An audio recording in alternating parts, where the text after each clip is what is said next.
Thank you, Mr. President. I want to thank all of the residents who started advocating for this and for having this committee before we even got sworn in. As you'll recall, we were sworn in a week after the plane ended up in the electrical tower, so that was hot on everyone's mind, of course, right as we were inaugurated.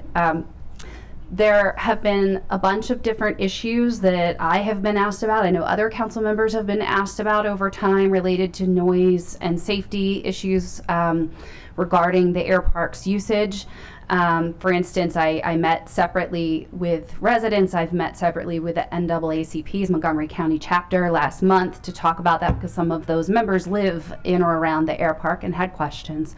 So there's a definite desire from different communities around the Airpark area to get this committee up and running so that it can talk through proposed solutions, in particular to mitigate noise. And I want to thank all the bill's co-sponsors, Council President Glass, Albornoz, Councilmember Giwando, Councilmember Katz, and Councilmember Sales, as well as Councilmembers Balcom and Stewart for the T&E session that we did, and for the good conversation at committee working through the proposed amendments. And I also want to thank Keith Miller from the Revenue Authority for taking the time to meet with us and to discuss how best to move forward in a way that's workable for everyone.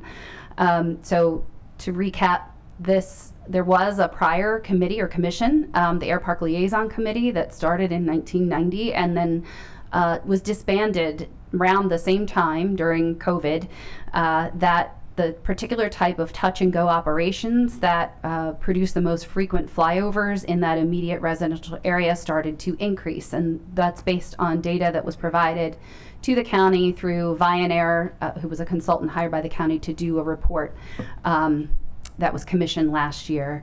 And it has also coincided with the fact that there have been increased noise reports related to Airpark operations as well. And while the county government, I want to make this very clear, the county government does not have any direct authority over flight operations. That is the province of the FAA.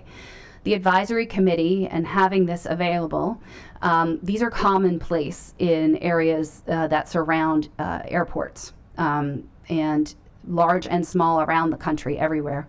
And it's important to help synthesize community voice and business voice around these issues and have a place to gather that information. And I know that, sorry, we have to take this opportunity to make sure that we are able to then take what this group does and surface it further to the state and to the FAA. So I appreciate having this reinstituted, albeit in a new form. I do view the Airpark as an important resource and economic development tool, and I believe that this committee can serve as a conversation for that as well. So thank you all for your suggestions, your support, and thank you, Council President.